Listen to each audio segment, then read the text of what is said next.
There is a moment in every man's life when he realizes that the foundation he built, the one he thought was rock solid, is nothing but sand. For me, that moment came not in a boardroom, but in a quiet, suburban kitchen, listening to the people I loved most, discussing my final arrangements. My son, David, my daughter-in-law, Vanessa. They were talking about getting rid of me, putting me in a home. The irony? I wasn't some poor, pitiful burden they'd been saddled with. I was the secret millionaire who had just sold his company for $50 million. They had no idea, and in that moment, sitting alone in the dark, I knew my test was over, and their inheritance was too. Hello everyone, my name is Richard Hale. I'm 72 years old, and I'm telling you this story from the porch of a little cabin on a quiet Texas lake. I've seen enough of the world to know that money doesn't buy happiness, but it certainly buys a magnifying glass for character. If you've ever felt betrayed by someone you trusted, if you've ever had to learn the hard way who your real friends are, then you know the sting I'm talking about. This isn't just a story about a massive business deal. It's a story about a moral deal, a wager I made with my own heart about my family's loyalty. I risked everything, even their love, to find the truth. If you've ever dreamed of serving justice to someone who wronged you, hit that like button right now. Subscribe to the channel and get ready for one of the most satisfying and perhaps saddest revenge stories you'll hear today. Let's go back to the beginning. To the day I became a ghost in my own life. I started Hale Logistics 45 years ago out of a two-car garage.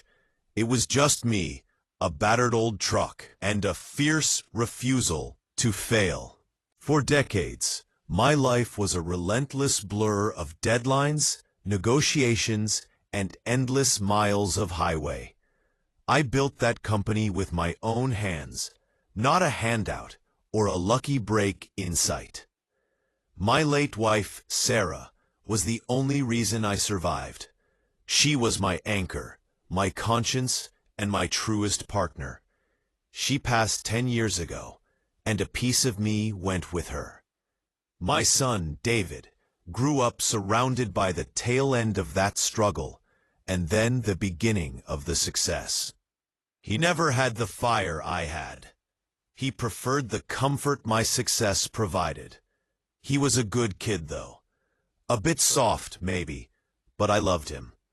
In the early years of his marriage to Vanessa, I saw a flicker of ambition in her, a keen eye for opportunity. But as my wealth grew, that flicker turned into something less appealing: entitlement. David and Vanessa lived in a beautiful, sprawling colonial home, one I had secretly bought for them years ago, paying the mortgage and taxes anonymously. I never wanted them to feel the pressure of poverty, but I also never wanted them to expect my money. It was a careful balance, one I was about to shatter. Last year, I got the offer. A major conglomerate wanted to acquire Hale Logistics for an eye-watering sum. After months of grueling, confidential negotiations, I signed the papers. The final price, $50 million, all transferred into a private, untraceable trust. I was officially retired and officially rich, but a strange feeling settled over me. Relief, yes, but also a deep, cynical curiosity. I had seen what money did to people. I had seen the vulture circle when a big estate was involved. And I thought of David and Vanessa. Were they with me for me? or for the inevitable inheritance? Would they honor my memory, or just eye the clock until my will was read? And that's when the idea struck. A terrible, irresistible idea. A test. I called an emergency family dinner. My heart hammered against my ribs. I sat them down and looked them in the eye. I didn't just tell them the truth. I told them a calculated, devastating lie. The deal fell apart, I said, my voice thick with false defeat. A massive lawsuit, a bad investment, it all crumbled. The company is gone. I'm broke, completely ruined. I made sure to emphasize every word, to let the sound of financial devastation settle over the room. I watched their faces. David went pale, a slow, sickening pallor. His eyes darted nervously between me and Vanessa, instantly recognizing the disaster. But Vanessa's reaction was immediate and visceral. Her perfect, practiced smile evaporated. Her lips pinched together, and her eyes narrowed to cold, hard chips of ice. It wasn't pity I saw. It was pure, unadulterated rage. The rage of a predator who had just watched its meal, its future, fly away. The test had begun. David, to his credit, managed to stammer, "Dad, where will you go?" I played the role of the broken old man. "I have nowhere to go, son. Could I stay here, just for a little while, until I figure things out?" He agreed. He had to. But I watched the reluctance in his eyes, a reluctance Vanessa immediately seized upon and fanned into a bonfire of resentment. I moved into their guest bedroom, a pristine, sterile space that suddenly felt like a prison. For the first 2 weeks, it was tolerable, but the air changed, thick and heavy. The initial, forced smiles faded like cheap wallpaper. Vanessa was the primary antagonist. Her generosity was a thin veneer that peeled away almost instantly. She began with subtle digs, a low, constant hum of passive aggression designed to wear me down. She would leave a perfect, piping hot dinner plate for David, and mine would be a bowl of cold leftovers, often missing the main protein. One night, I watched her deliberately pick the last chicken breast off the platter, look me in the eye, and say, "Oh, I didn't think you needed this, Richard. You're trying to watch your cholesterol, aren't you?" It wasn't about the food. It was about the disrespect. It was about reminding me, 3 times a day, that I was a guest who was tolerated, not family who was loved. She started leaving notes on the thermostat. "We need to conserve, Richard. Expenses are very high right now." The house was often freezing. The minute I'd try to offer David advice on his job or just talk about the weather, Vanessa would interrupt, not with a point, but a dismissal. "Oh, David, don't listen to him. He's old school. He doesn't understand the real economy anymore."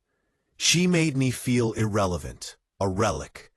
My decades of wisdom, my lifetime of achievement, all reduced to the ramblings of a feeble old man. I'm not a sensitive man. I survived brutal business dealings. But this was different. This was personal. This was the only family I had left, and they were treating me like trash. The anxiety made my chest tight, a constant dull ache that was worse than any financial worry I'd ever faced. I would lie awake in that uncomfortable bed, listening to the creaks of the house, feeling the powerlessness of the elderly and the poor. It was a terrifying performance, but I had to see it through. David? He was the coward. He'd avert his eyes. He'd retreat to his office. He'd murmur a weak, "Cut it out, Vanessa," only when I was out of earshot. He chose comfort and peace with his wife over the dignity of his father. That hurt more than Vanessa's open cruelty. It was his silence that was the loudest betrayal. He knew what she was doing, and he allowed it. 3 weeks into my stay, I was sitting at the kitchen table, nursing a cup of coffee. I felt utterly alone. The window was open a crack, letting in the cool morning air. I heard them talking in the hallway. Their voices were low, conspiratorial. "We can't do this, David." Vanessa's whisper was a high, poisonous hiss. "He eats too much. He leaves the lights on. The water bill is insane. We're bleeding money just keeping him here. This isn't what we signed up for." David's response was a pathetic mumble. "I know, V, but he's my father." "Your father is a wreck, a zero.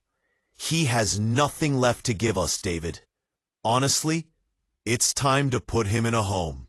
It's assisted living or nothing. We need our space back. We need to start living again. A home. Assisted living." They were talking about me like I was a broken appliance, an old chair to be tossed out. I sat there, listening to the crushing silence of my own reality. All the sleepless nights, all the missed family vacations, all the money I'd poured into their lives, it had purchased absolutely nothing.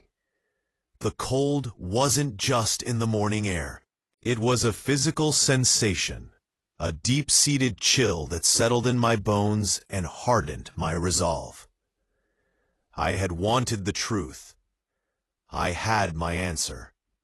The test was over. That night, I went up to the guest room. I didn't sleep. Instead, I carefully, silently packed my old, worn suitcase. I left the room exactly as I had found it. Before I walked out, I paused at the front door. On the kitchen counter, next to a stack of unpaid bills Vanessa had dramatically left there, I placed a plain, white envelope. Inside was a piece of paper, a simple deed of gift. It legally transferred the entire ownership of the beautiful colonial house, the one I had secretly bought years ago, the one they were complaining about having to pay the tax on, to David and Vanessa. I left them the house. It was the last act of a loving father. The next act would be that of a judge. A week later, I was settled into my small rented cabin by the lake.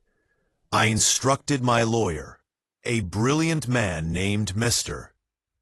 Thompson, to schedule a meeting.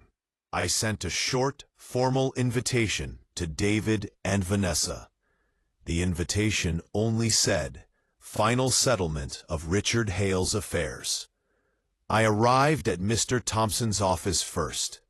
I sat in a large leather chair, my hands folded, feeling a calm I hadn't known in decades. This was my final boardroom. They arrived 10 minutes late. Vanessa sailed in, adjusting her dress, a smug, avaricious look plastered on her face. She was ready for debt, for paperwork, for the depressing final chapter of her bankrupt father-in-law. She caught my eye and offered a tight, patronizing smile. "Richard," she purred, "I hope this won't take long. David and I are swamped with bills, you understand? I simply nodded, my expression unreadable. Mr. Thompson cleared his throat and began the proceedings. Mr. and Mrs. Hale, he said, his voice clipped and professional. We are here today to conclude the transfer of Mr. Hale's assets, as per his final wishes. Richard, I believe you wish to address them directly. I stood up. My knees were a little stiff, but my back was straight. I looked first at David, who was fidgeting, radiating guilt. Then I locked eyes with Vanessa. Vanessa, David, I began, my voice clear and steady. I asked you into my life when I was at my absolute lowest point.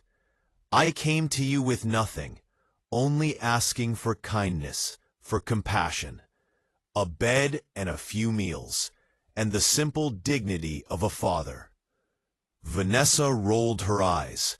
Richard, we did our best, but you were a financial burden. I cut her off, my voice rising a notch. Silence. The single word was enough. She flinched, shocked by the force behind it. What I got was cruelty. I got whispered conversations about putting me away. I got cold meals and bills shoved in my face. You didn't see me as a man, a father, or a person. You saw me as an inconvenience, an obstacle to your perfect life. I paused, letting the silence crush the air in the room. You thought I was broke, I said, leaning forward. You thought Richard Hale was ruined. Well, let me tell you the truth. I was never broke.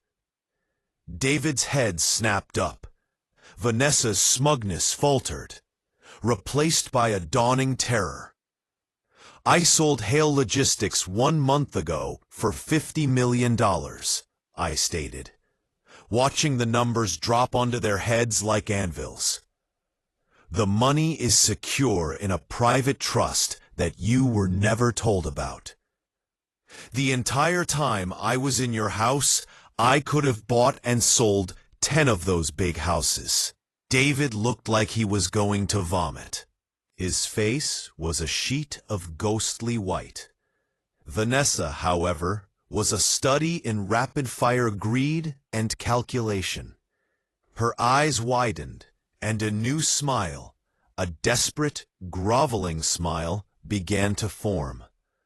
Richard, oh my God, we are so sorry. We had no idea. You were testing us. We love you. We panicked. That changes everything. I held up my hand. It changes nothing, Vanessa. It reveals everything. I turned to Mr. Thompson.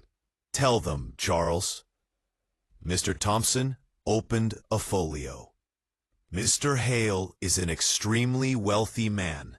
However, based on the egregious behavior witnessed during this trial period, Mr. Hale has irrevocably updated his trust documents.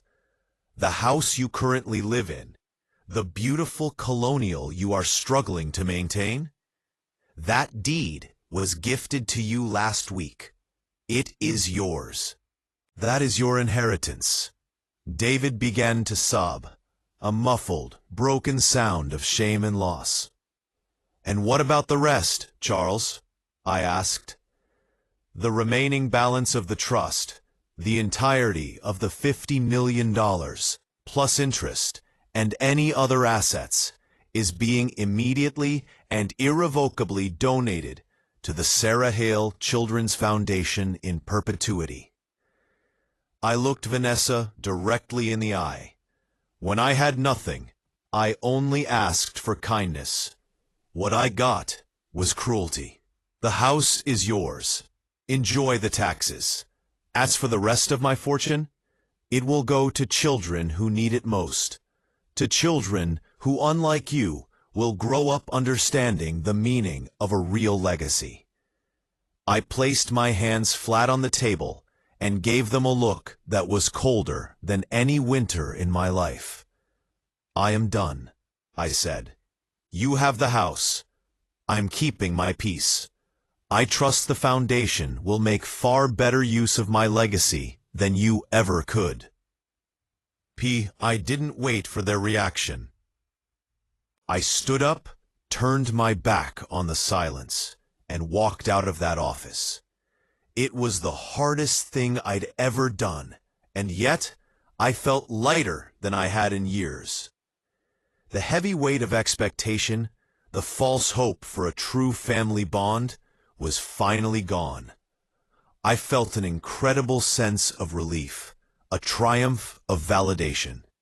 My gut feeling had been right, and while it hurt, the truth was its own kind of justice.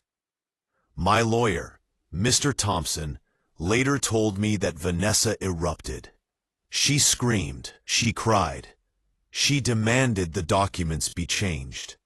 She tried to follow me, but David, the usually passive David, had grabbed her arm. He was too stunned, too ashamed to move.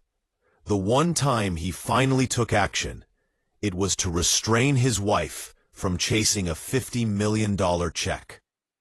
David tried to call me later that day. I didn't answer.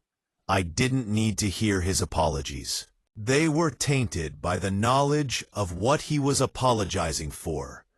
Not the cruelty to his father, but the loss of the fortune. Years later, I still live here by the lake. This little cabin, bought with cash, is the most valuable home I've ever owned. Every morning, I tend my small garden and watch the mist lift off the water. The silence here is a balm for the soul. It's the opposite of the toxic noise I endured in their fancy house. David sends letters sometimes. They are full of regret, of half-hearted apologies, and talk of how they miss me. I answer politely. I tell him I'm well. I tell him I forgive him, but I haven't forgotten, and I've moved on. Vanessa, she never reached out. Not a card, not a phone call. She is silence, and in a way, that is its own judgment. She proved the truth. She valued my wallet, not my worth. I hear things, though. The large colonial house I gave them, the free house, is a beast. The property taxes alone are exorbitant. The maintenance costs are crippling. They struggle to keep up. They're house-rich and cash-poor, ironically trapped by the very asset I gave them out of a final, twisted act of paternal love. They have to work 2 jobs just to hold on to the symbol of the wealth they lost. They are living a beautiful, expensive lie. This story isn't about revenge. Not entirely. It's about finding out who you are when all the camouflage is stripped away. I tested the people I loved most, and they failed. They taught me a lesson I should have learned a long time ago. A man's true wealth is measured by what he can give away, not what he keeps. And sometimes you have to give away everything to save your own soul. I lost a family, but I gained peace. And I gained the profound satisfaction of knowing that my legacy, the sweat and sacrifice of a lifetime, is not funding a life of entitled ease, but is instead building a foundation in my late wife's name, the Sarah Hale Children's Foundation. My money is helping kids get a better start in life. It's doing good, meaningful work. That's a payback more satisfying than any screaming match in a lawyer's office. Money can buy comfort, yes, but it can't buy compassion. And when the people you love only see your worth in dollars, it's not you who's poor, it's them. They are the truly bankrupt ones, and they learned that the hard way. If this story gave you chills, or if you found a shred of satisfaction in that final revelation, smash that like button. Tell us in the comments, what's the most satisfying moment of justice or clarity you've ever witnessed in your own life? And of course, please subscribe for more real-life stories like this one. Until next time, take care of your legacy. Take care of your heart. Good night.